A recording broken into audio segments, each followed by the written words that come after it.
This lecture focuses on professional development in terms of preparing for graduate school, but a lot of these same strategies will be useful in preparing for jobs in the field of psychology as well. So even if you're already only a sophomore, I've just entered A&M Central Texas, many of you are already thinking about graduate school, and if you're not already, it's time to start and start preparing for it.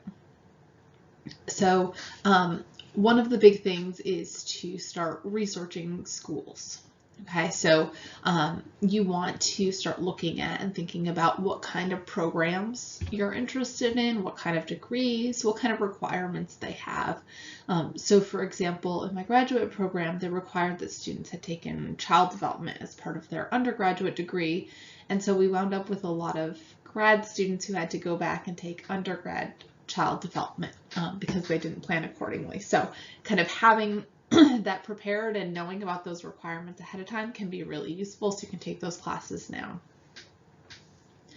You also need to make sure that you're getting relevant experience. Okay, so having a job at the grocery store definitely pays the bills, and that needs to happen. But grad schools also are looking to see that you have experiences that are even peripherally related to what you plan to do. So this can be something like, if you want to be a school psychologist, working in a summer camp or something like that, getting things that you can make some kind of connection to. And this can be through research experiences, this can be through paid internships or class internships, this can also be through volunteer opportunities. But getting some kind of experience is important. Making sure that you take the GRE if that's required, or know what tests are required. And also start thinking about references. So getting to know faculty outside of class. Most graduate school will ask for 3 letters of recommendation. So you want to make sure that you know 3 faculty well enough to ask them to write letters. So this might be intentionally taking several classes with the same faculty member, or talking to them outside of class, things like that.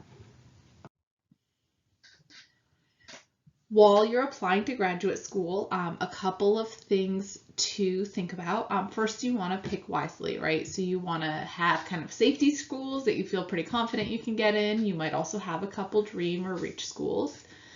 You want to apply early, especially if a school has like rolling admission. It can be first come, first serve, so you want to get your application in there early. I already mentioned references, but when you're ready to actually start applying, you want to select your references carefully. You want to have someone who knows you well, so ideally outside of class in some capacity. You want to make sure to give your references at least a month's notice. Okay, so it takes a long time to craft a good recommendation letter, so you want to make sure that you are giving people notice before you send the request. And it's really important that you, even if the deadline is a ways away, you want to talk to your letter writer or your reference before you send them a request from the school. So it's a big no-no to kind of send a request from the school to a professor and then go ask them. They want to hear from you first. They want to be able to talk to you first. Another thing that sometimes students don't know is the schools will ask you if you want to waive your right to see your letter. It is your right to choose to waive this right or to choose to retain the option to see the letter. But I will tell you, as a letter writer, that when you say yes, that you waive your right to see the letter, it gives your reference confidence to know that you trust them, and it generally leads to better letters. So I strongly recommend that you select the option to waive the right to see your letters. Also, as you're applying to graduate school, you might think about doing the graduate school pre-writing exercise. I posted it on Canvas. It's not required and you don't need to turn it in, but it may be a good activity for you to do now or to save for a later date. Okay, so writing a personal statement. A lot of students think that this is going to be super easy or wait till the last minute, but I really recommend that you work on it just like you would an important term paper. Write it, rewrite it, organize it, all those things. Make sure to do your research. So read as much about the school and the program so that you can make your letter really fit. You shouldn't have just a one-size-fits-all letter. Some of the basic outline may be the same, but schools are really looking to see, do you know what they're all about, and have you shown that in your letter? You should create an outline. Start by figuring out what you want to say and how to organize it. Think about, what are your professional objectives? What's your personal background? It's okay if you don't have a ton of experience. That's what grad school is for.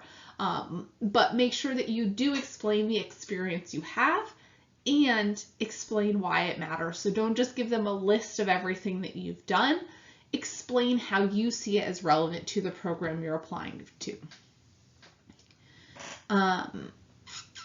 Also make sure that your letter is perfect. Check spelling, grammar, punctuation, capitalization, avoid slang, have somebody else read it. Okay, so go get feedback. It's awkward and uncomfortable, but it's a really important step. So you might ask faculty for some feedback, you might go to career services, but get all of the feedback that you can so that your letter is as good as possible.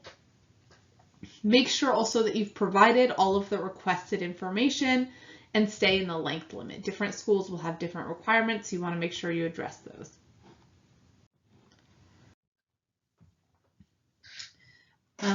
So this is kind of a general outline of what you might put in a personal statement. However, different schools have different requirements, so make sure that you are addressing any specifications from the program. If they ask a specific question or have specific lengths, you want to make sure that you are staying within those boundaries. But in general, you want to start with an opening paragraph that says a little bit about you and why you fit with the program or why you're interested in the program.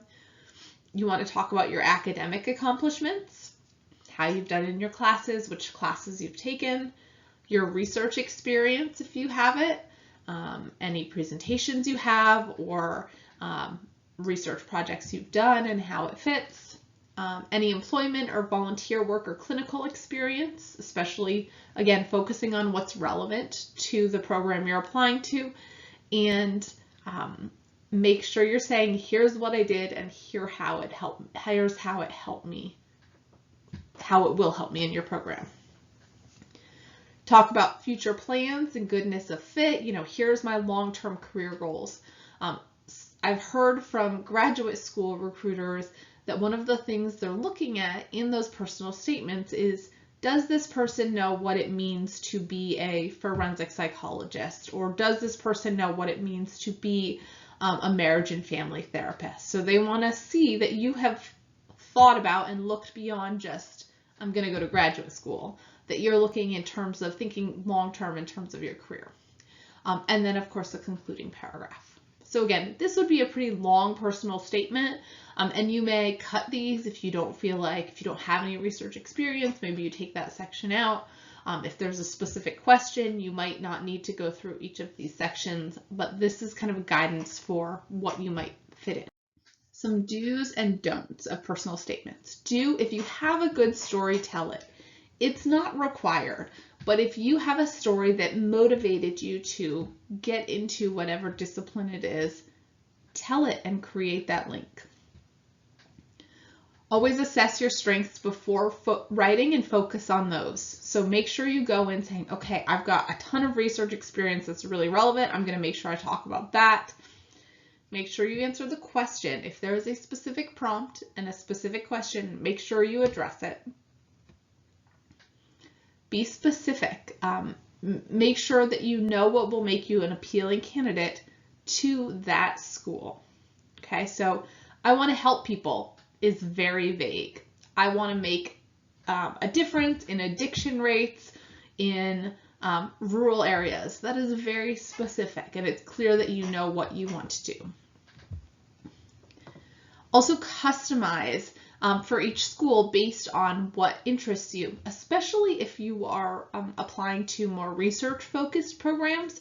List faculty and what about their research interests you. Don't just give fluffy praise, but be explicit of, I am interested in working with Dr. So-and-so because I'm really interested in the link between these two things.